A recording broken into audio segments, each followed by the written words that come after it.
Good morning, everybody. Thank you for joining us for another amazing episode of Executive Insights, where every week we come together, we answer 4 business questions. 3 from various levels of your business journey and 1 personal question as a business owner. This week we are talking about the family factor, how to run a business while raising a family or involving them in the business mission. I'll be your host, Gervais Nelson, CEO of VaseTime, as well as the founder of VaseTime Foundation, alongside my amazing co-host.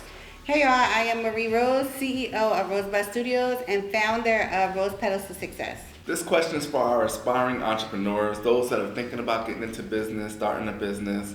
Here's some free game to get you started. Question number 1 is, how can family shape your decision to start a business? I'm going to speak on both ends, right? So family can shape your decision to start a business if you come from a family that never ventured out into business. You have to be a strong person to overcome that. My family came from go to college, go to a job that you retire from. With that being said, I had a lot to prove in order to go into business. And it took a lot of self-encouragement and motivation to push myself over that when I have this, you need to do X, Y, and Z. That's not a real job. Yeah. A real career, you have kids, you have a family. They can shape your decision in starting business because you got to be strong enough to overcome or prove different or go that route against the grain, right? But then you also have family who may be all into business and you are starting out and they want to tell you everything to do on how to run the business and start the process. So being able to still stand on your own, you know how they say if you love something, don't turn it into a job? So that you may be going into business as something that you love to do. I'm an artist, I want to be a creative, whatever. And your family is like business, this is how you have to run it. That could also deter your decision away from starting your business. So I think overall, your responsibilities and the guilt of family responsibilities and the weight on your shoulders, or your family not conforming or understanding. Overall, I feel like you just still have to have a strong personality, strong will, resilient determination to be able to still go through with having a business, and that can make or break you. It came down to 4 factors. It was emotional, motivational, financial, or practical.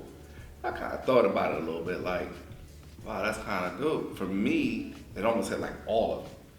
For me, it wasn't really so much financial at the time. For me, it was that work-life balance. So it became more of a practical thing where I just wanted to be present with my family and with my kids. So I was missing games, I was missing practices, I wasn't able to be present the way I wanted to be. You're not really able to spend that time with your loved ones the way you want to. So it was like, all right, I wanted to make a decision to have some work-life balance.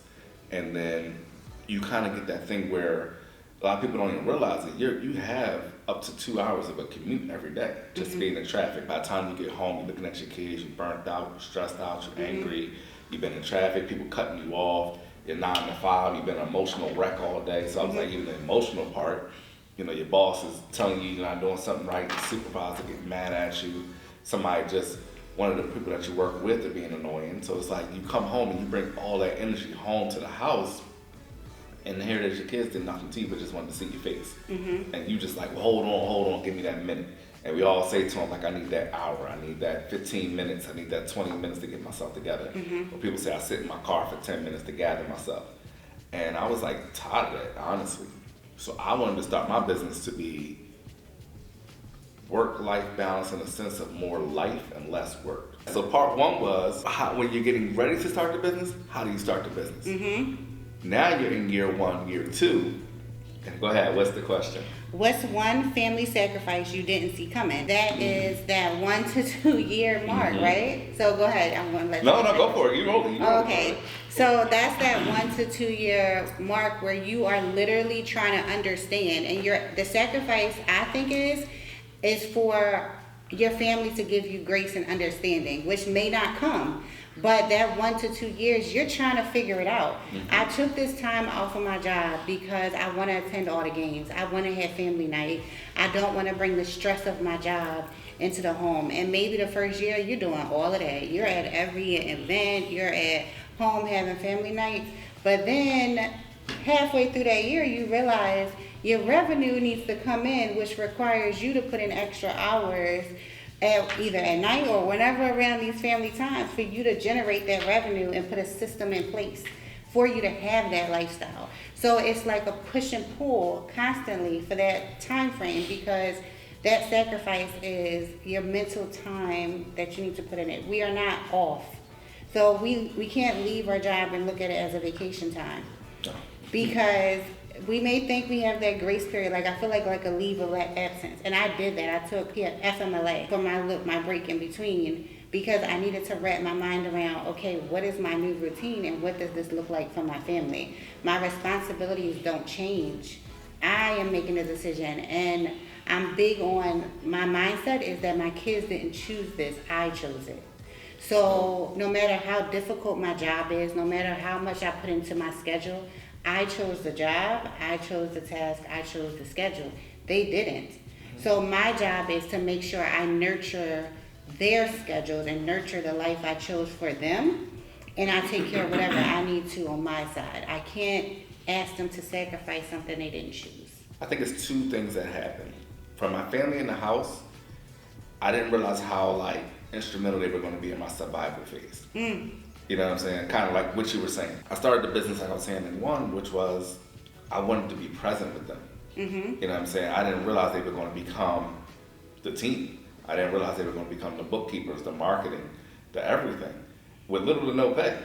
I didn't realize they were going to be I didn't plan on involving them in the beginning. Like when you said you took that time to kind of plan it out, I didn't. I did.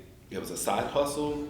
Then it became all in everything. So I didn't even really process, and I think that's probably why I still struggle with it, because I still haven't really fully processed what I'm doing here. You know what I'm saying? I don't Because think you go any of us from, have, yeah. I was actually having a meeting today with somebody. We were talking about it.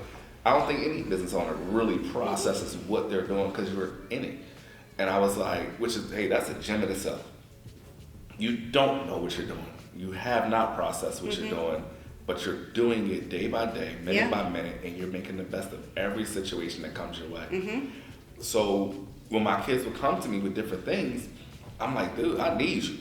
I need you right now. I need you to carry this, I need you to pull it. Look, see this right here, this cord? Pull that. That's a trimmer. It starts. And if you think about it in hindsight, you're like, dude, you was just at the hospital last week. Like, what are you talking about? Pull a mower. Like, do you even know how to work a mower? And it's like, look, I'm going to figure it out, and you're going to help me figure it out, too. We're going to grow together. That was year one. You know what I'm saying? Like, it was not easy. There was times where workers didn't show up for me. Like, I hired people. I literally was paying people, and they didn't show because they're like, this work is too hard. And the only people I had to call on one day was my kids and my wife. Like, my wife and my kids were the ones that showed up for me on this huge job and bailed me out of a situation. And I'm talking about acres. I mean, and the best I could do afterwards was, that was good, y'all. Let's go get some pizza. And everybody was too tired to even eat. Like, it was one of those type of situations. I'm talking about survival. But family members, it was kind of different. I expected them to be more supportive in a sense, because you kind of clicked on it for a little bit in the beginning, but I'm going to dive into it a little bit. I expected them to be supportive, behind it. Dude, what you need? Let me be. I do bookkeeping. I do accounting. I'm a bookkeeper at my job. Let me come do some bookkeeping for you, help you out to get you rolling. I was expecting them to say, yo, I got some shirt pressing machine. Let me make some shirts for you. I can't, I don't have a lawn, but, you know what I'm saying? Here's a hat. Or some, I don't know, anything. Some people did. That's not to discredit everybody, but you feel that isolation starting to happen. That split starts to happen. Or when I come around on Thanksgiving, Christmas, I just want to talk about the game. I just want to talk about basketball. I just want to talk about football. Because y'all my place of solace in a sense. But then it ended up becoming, remember when you used to do this? And it's like, my man, I was 18 then. I'm 42. I lived that lifetime twice, literally. Why do we keep talking about when I was 18? Do you not want to acknowledge the CEO that I've become? And that becomes a thing, because then you start to get splits and isolation. And I hope I'm not alone when I'm saying this, but I had a conversation again with somebody, another business owner who's in business for 40 years. Same thing. And it felt so good to hear him say that. So if you're just getting into business and you're starting to notice those fractures and those splits that start to happen in your family, don't fight it. It's not them. It's not you. It's just life taking its course. Question number 3 is, Yeah. because I'll word it to you, how did you keep your family and your business from clashing? You went right into I didn't even it. realize it. So with that, you spoke on like people remembering who you are before, right? But you did say how you wanted to speak about the game on Thanksgiving or whatever. So for me, I noticed I don't ever want to talk about business when I'm around my family or my friends. I don't even want you to acknowledge who I am as a CEO. I have 2 names for a reason. So when I go around my family and friends, I really instantly like shut down into a shell if people start addressing my business because it's like, not to be like, let me say like a paid murderer or something. I don't know, a killer. Like that's just something I don't want. She's not a paid. I'm not, y'all. But I thought that was better than saying a stripper. So just that I wouldn't want people to talk about at the family dinner, right? So that's just something, like, speaking about my business and stuff, I just don't want to be that person when I'm around my family. I really just want to be myself. And that is where I find the disconnect happens because when people feel like that's all you can talk about now because they have a moment to only see what you post on social media. Me personally is not who I am on social media. The things that I cherish most are not on my pages. And people, when you say that out loud, people tend to think that, oh, then you like hiding something. No, the things that I cherish most, I don't talk about because when I'm on social media, I'm focused on my brand, I'm focused on business. That's where my audience is for my clients. My personal life is my personal life. I digress. I take off that shield of CEO. I'm relaxed. And that's my family time. And it wasn't until I realized I don't even post vacations like that. Like if it's on my story, it's fine, 24 hours, you better catch it while you can. I used to have long reels every time I came back. I never posted where I was going, but I used to have long reels of every vacation. And I'm in a torn place right now because I'm like, people like to see stuff like that. Like they want to see I'm a normal person. But at the same time, like at that time, this is my safe zone, this is my safe space. I think that protects me also from feeling like my family is obligated to support. Because I used to get upset. Protects you from getting mad at them. Yeah, I used to get upset that they didn't show up. I used to get upset when they didn't share my business or share a flyer and stuff like that. And now, if they're not there, that's okay because I really didn't put you first when I sent out the invite. I put my clients and whoever my audience is first because you're not obligated to support me, but I want you to know it's existing, that I'm having this thing. And if you happen to show up, I will be ecstatic. But I'm not dependent on it. For my family, I'll split it. For my family, in a sense, I've learned to allow them to do the things that they love to do and support them in what they love to do. And I don't ask them for help as much. But here's a catch, because one of my sons is in the room, so I know he's gonna laugh. Yeah, you do. So I will ask them for help if my back is against the wall. But here's the difference that I've learned. If I ask them for help, they know my back's against the wall. And they're more prone to help. Actually, I realize they get excited for helping me. Because it's like, oh, you need me again. Like, wow, all right, I got you. But let me show you how I do it. Let me step back. You still need me. I know you still need me. And they're more open and happy to help because they're like, I remember when I was this big. Now I'm this big, and I can even help you even better now. Now I'm even stronger. And it's like, it's kind of like helping dad out of a jam. So it's like, it's not so much a worker as much as it is bring your son to work day, but they want to come. Everybody has Google Calendar, and we sync our calendars, and we email each other, and we said, he's not, y'all can't see him, but he's not. If something's going on that's important to them, they'll sync it to the calendar. So if we can make it, we just support each other. If you can't make it, we acknowledge, at least, can't make it, but good luck on what you're doing. And that allows us to say, like, you can't feel no type of way that they didn't come. We're just respecting each other's time. Like, I have something else going on. So if you got something else going on, if you got a game that day and I got a meeting that day and you see it on my calendar, you know I can't come. But it's a good way to separate the business from the family and keep everybody happy, because you know, still send it, because it's a good chance I probably can move that meeting back. So send it. Mm-hmm. And we can kind of build our schedules and respect one another's time and actually communicate with our calendars, and we can see it in the forefront. So that's been helpful for me. So a good cheat code for me to keeping the business and the family separate and keeping them from clashing, Google Calendars. It has been a godsend.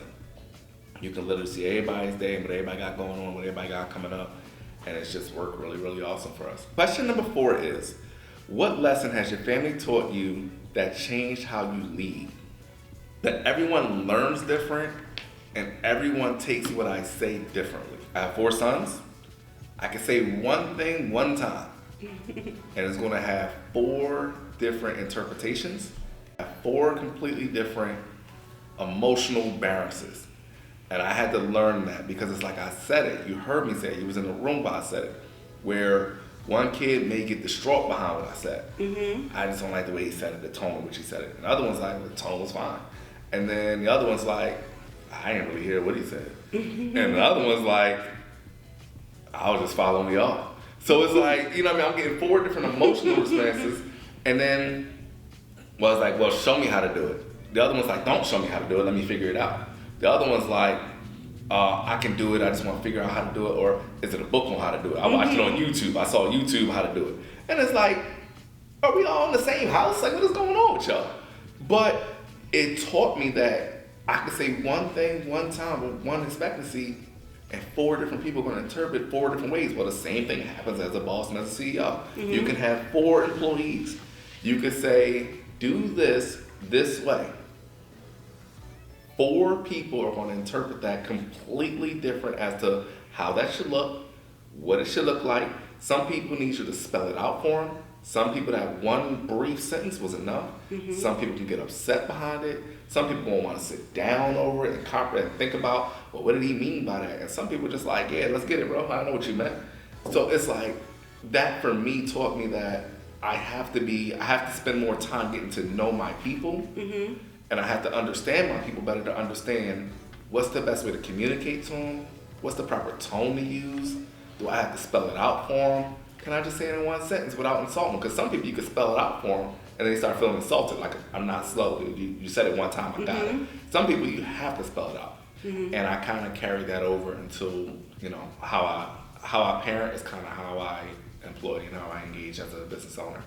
My kids have a piece of my personality in them, and I have to I see how I parent, I see how I interact with my family, and even my family, like my brother, my sister, my dad, how I interact with them. And what it has taught me is how I'm very laid back. Mm-hmm. So when I say something serious and I really mean it, but I have the same tone I do all the time because I'm really laid back, no, people don't hear I'm serious. Mm-hmm. So, and I realized that in doing business, I say a lot of things and I talk, and people are just like, it might go in one and out the other like a conversation, but I'll be like, you didn't hear what I said. I really meant everything that I said. That was a plan. Like, I really was going, oh, I didn't know. I thought you were just saying stuff. No, I was really serious. So I had to learn that I have to assert myself, like my tone, or just allow people to spell out things a little more, like organize my thoughts and say, this is a meeting about this. This is the plan for us to do this, because I'm very much not monotone, but I'm calm. Mm-hmm. And so because I'm so calm and I'm not that assertive, I feel like people either make me feel as though I need to be taught, or just having a conversation. Mm-hmm. I don't give that boss like bam, bam, bam, this is what I need. And I even learned that through my kids, because my kids don't listen to me. I mean, like, when I say stuff and I'm talking to them, it's not the same reaction as if I'm like, yo, and I bring them to attention. They're like, oh, okay, you said that? No, yeah, I did. Like, I meant, like, hurry up. They just like, oh, mom just talking. All right, I can take my time. So I have to like command attention. Mm-hmm. But in business, I feel like as a woman that I never like to command attention. in rooms because I come off too strong. Okay. And I feel like my personality is already loud before I open my mouth. Like, meaning when people see me, they see me as loud. Right. So I tend to pull back and be this calm person because my appearance is already loud. And I realize I've conflicted a little bit. So I understand that we did a lot of talking today about family, and sometimes that can apply to a lot of different individuals in business, probably all of you. But your family situation, even me and Jove's family situation, is different. So I highly suggest that you schedule a consultation with either myself or Jove's so that we can speak with you one-on-one and how it can relate to your business. All right. Any shout outs, plugs, or anything going on? Of course, we can't forget our amazing producer, Elijah. His birthday is tomorrow. Well, coming up, guys. So I need you to run the numbers up again because these Virgos are like really taking over. So he loves our YouTube numbers. So I'm going to send the link out, and y'all all got to send the link out so we can run our YouTube numbers up so that we can make our producer so happy for his birthday. For sure, for sure. Happy birthday, Lodge. Happy birthday. And the countdown begins now for the next one. Yes. As we Book learned him this- for your photography, right? As we learned, the birthday is tomorrow, but the countdown for his next birthday starts also tomorrow. So Yes, You will as find we out. learned today. All right. In closing, we would definitely love for you to tune into our YouTube channel and be sure to follow us on Instagram, Executive Insights _. Stay inspired, never stop creating. See y'all.